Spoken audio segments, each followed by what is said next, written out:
Zero for bad, one for good. Andrew Holness is a good prime minister or a bad prime minister?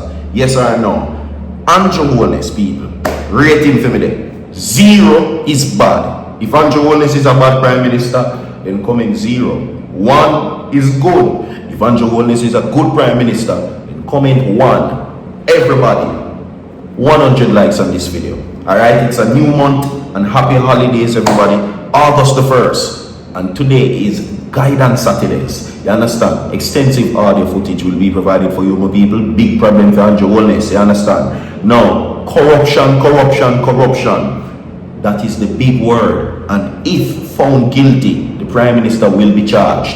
Now, what is happening is that the long-standing situation between D3ÂD and the Integrity Commission, where he allegedly dragged them to court to challenge their findings of them, according to the PNP, saying that he is being investigated for illicit enrichment, meaning that the Integrity Commission found the Prime Minister with whole heap of money and don't know how the money come about. That is a big problem. That is what the Prime Minister is currently involved in with the Integrity Commission, allegedly. Alright? Certain things don't look right.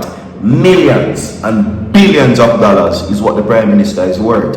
And now everything coming together from, of course, you have to wonder what is currently happening. The buried money, we don't know nothing about it, according to the audit that took place the other day. In real time, the money that was given for, of course, Melissa, we still don't hear nothing about the money there. Jamaica, across social media platforms, would say that the Prime Minister busy, allegedly, getting friend them pocket fatter, while he might thief the money there. Allegedly. You know, these are just what Jamaican people are saying. But everything ties into, because they're always saying that if you rub butter on your mouth, puss are going to lick it off. And they're saying that the Prime Minister is a puss. So, the corruption body now and the Prime Minister, his appeal to strike out parts of the findings of the Integrity Commission brought to court has been rejected. Yes. So now the Prime Minister will now go full speed ahead in court to duke it out with the IC. Yes. So 0 for bad, 1 is good. If the Prime Minister is a bad Prime Minister, comment 0. If he's a good Prime Minister, then comment 1. You understand? Breaking news. Subscribe to the channel and hit that post notification bell, everybody. So when Virtual TV Chops content, you will be notified instantly. We know already, so I chat too much. Oh, no enough information. Alright? At the first of the new month, we're going to roll the clip down and listen to this.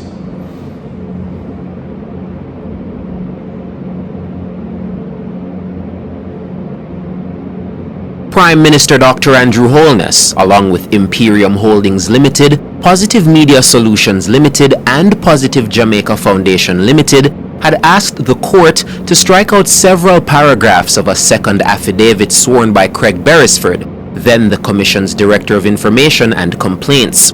The appellants argued the paragraphs were scandalous, frivolous, and vexatious, and that their prejudicial effect outweighed their probative value. Writing for the court, Justice Frank Williams finds the paragraphs were a direct response to the Prime Minister's own evidence. Dr. Holness had said in his affidavit that over the period 1997 to 2020, he submitted his statutory declarations as required and that they were certified and published. The court holds that Beresford was entitled to reply that there had in fact been difficulties with some of those earlier filings. Difficulties, the judgment notes, were ultimately resolved. The appellants also failed in their bid to force the Commission to hand over unredacted minutes of meetings of the Commission and 3 of its committees. The court found the redactions justifiable. It accepts sworn evidence from the Commission's in-house counsel that the blacked-out material relates to other investigations and to third parties unconnected to the Prime Minister, and that Section 56 of the Integrity Commission Act makes disclosure of such material an offense. The court also refused to order disclosure of a resignation letter from Stephanie Fiddler-Blake, who held the post of Manager of Declarations and Financial Investigations at the Commission. Nationwide News reported in 2025 that Fiddler-Blake, who played a key role in the probe into the Prime Minister's statutory declarations, resigned abruptly. Sources at the commission told our newsroom she left over a fundamental difference of opinion with key colleagues about aspects of her work. The appellants argued the reason for her resignation went to whether the commission's findings were unreasonable. But the judgment finds they gave the court no evidence of how they came to know of the resignation or why they believed it was connected to the issues in the claim. The appeal ran to 9 grounds. All 9 failed. Costs are awarded to the Integrity Commission, Beresford, and Director of Investigations, Kevon Stevenson, to be agreed upon or taxed. The underlying judicial review filed in 2024 challenges the fairness and lawfulness of the Commission's investigation into Dr. Holness's statutory declarations for the years 2019 to 2022. The Prime Minister has consistently denied any wrongdoing. With the stay now lifted, that claim returns to the Supreme Court, including the Prime Minister's challenge to the constitutionality of the illicit enrichment provision of the Corruption Prevention Act. Mahiri Stewart for Nationwide News. Now waste no more time. Let's get into the update right now, okay? The headline is Court rejects PM appeal to strike out portions of IC affidavit. Quickly, we're going to get in on it. Now, the Court of Appeal has dismissed an appeal by the Prime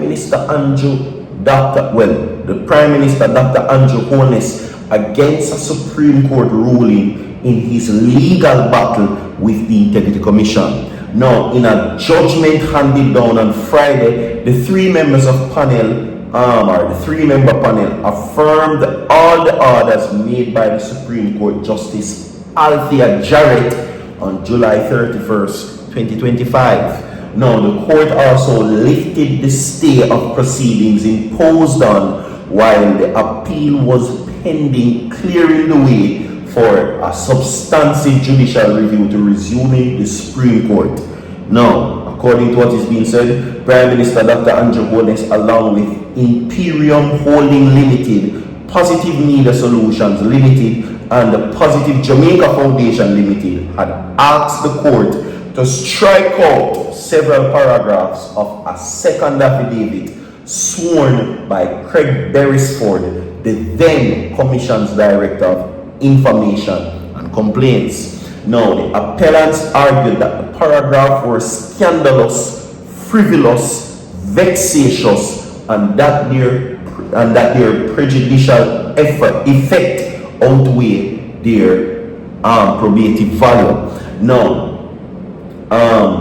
writing for the court, Justice Frank Williams finds the paragraph were a direct response to Prime Minister's own evidence. Now, Dr. Holness had said in his affidavit that over the period 1997 to 2020, he submitted his statutory declaration as required and that they were certified and published. You understand? Now, the court holds that Beresford was entitled to reply that there had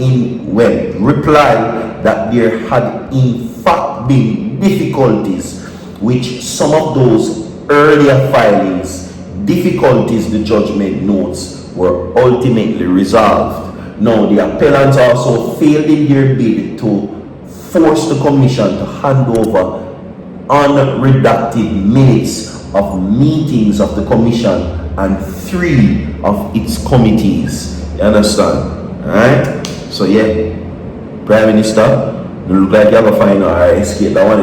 Anyway, I'm going to move on, people, alright? Tragedy, breaking news. Man dies in crash hours after early collision. Right? Now, Mandeville, Manchester police here says the driver of a Toyota Hiace who died in a 2-vehicle crash on Manchester Road on the outskirts of Mandeville on Thursday was involved in another collision less than 2 hours earlier and was removed from around the steering wheel by a cop. Now, police named the crash victim as 47-year-old Junior Samuels, a resident of Bailey's Pen in Tollgate, Clarendon. He was involved in another crash with a taxi where he collided into the back of the vehicle. A breathalyzer was used to measure if he had any alcohol in his system. The police was told the source that the source said Samuels told the traffic cop that he had recently been discharged from the hospital. Crash one day, then crash, and never live to survive the next one. We have more to come. Guidance Happiness continues. Leave a like on the video, share the video, don't go away. Smooth forward.